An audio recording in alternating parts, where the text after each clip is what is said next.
Hello everybody, it's Dio from Firm But Fair Gaming, bringing you another video. Hello everyone, welcome to another Diablo 3 video here for Season 28. Today we're taking a look at the Wizard and the Tal Rasha set. So for those that are unfamiliar with the set, the two-piece bonus is damaging enemies with arcane, cold, fire, or lightning will grant immunity to that element and cause a meteor of the same damage type to fall from the sky. And this can only occur if the wizard has meteor on their action bar, and the same meteor cannot happen twice in a row. So basically, you want to cycle through different various elemental damages. Our four pieces, arcane, cold, fire, and lightning attacks, each increase all of our resistances by 100% for each seconds. Attacking with meteor reduces the cooldown of our teleport by 1 second, helping us blink a lot more often. Then our six pieces, attacks, increase your damage by 2000% for 8 seconds. Arcane, cold, fire, and lightning attacks each add 1 stack. At 4 stacks, each different elemental attack extends the duration by 2 seconds up to a maximum of 8. So basically, we're going to constantly buff ourselves by alternating through the various elemental damages that we can do.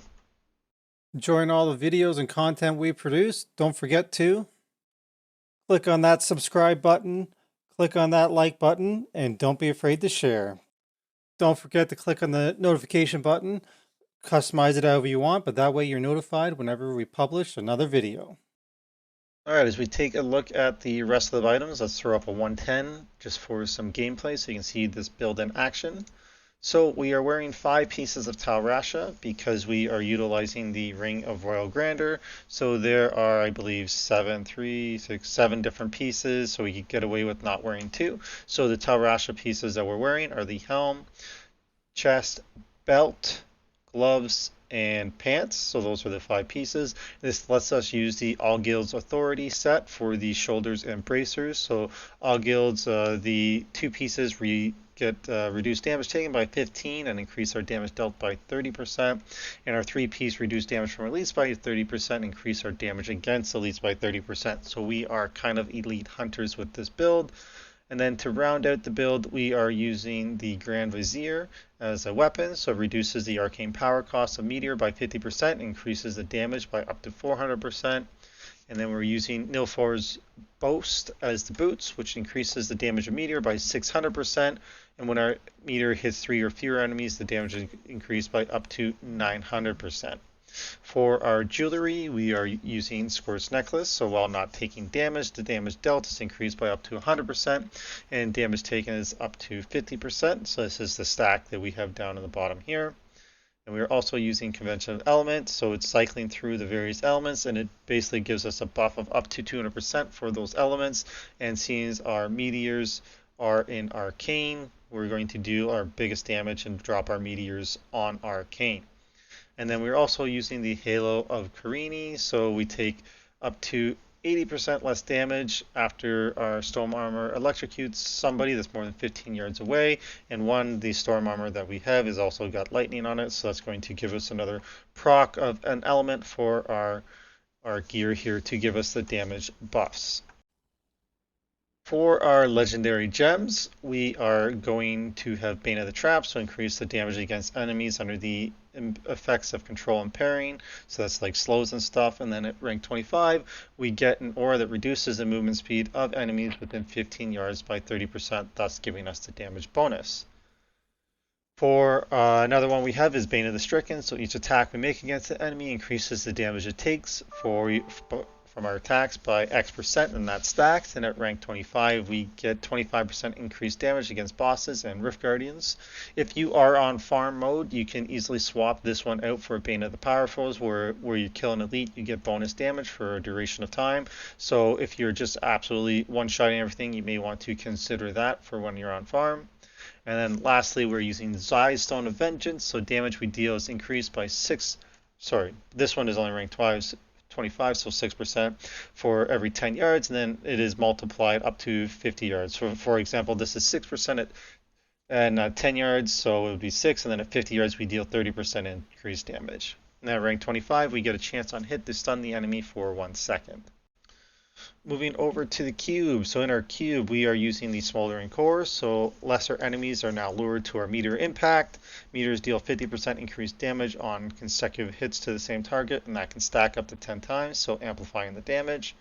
We're using Meepo of Twilight for our armor. So Meteor Shower rune is now applied to all casts and deals 400% more damage. And then, as mentioned, we are using the Ring of Royal Grandeur, so we can, which is reduce the number of items needed for set bonuses by 1, which is how we get away with wearing 5 and 2 to get the max bonuses.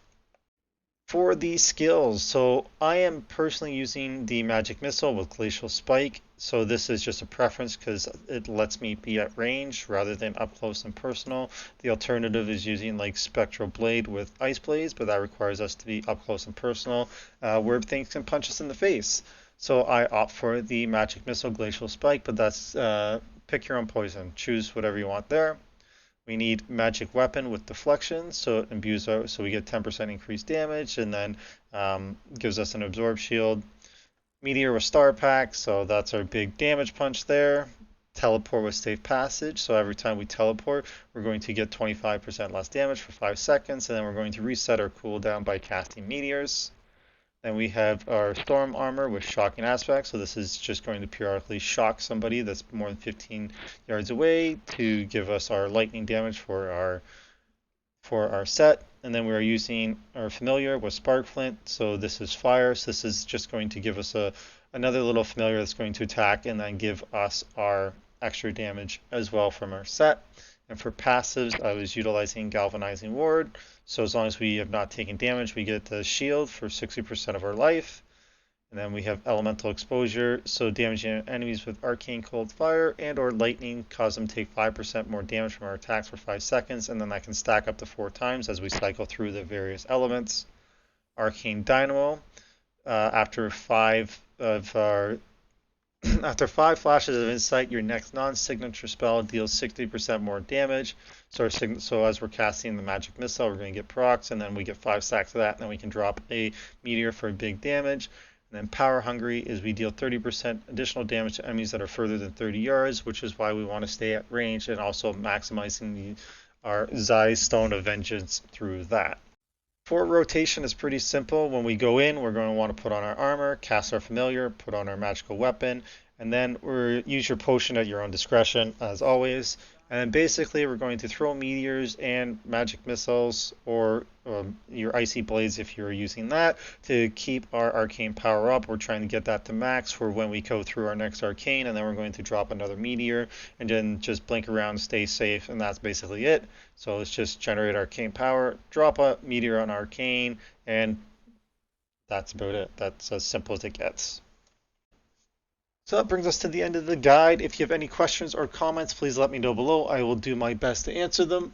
And as always, we appreciate like, shares, and subscribe, so please click those buttons.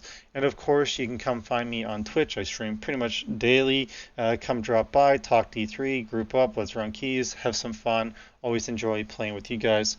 So that's it for me. So until next time, I hope you're enjoying Diablo 3 Season 28, and we'll see you in the next video.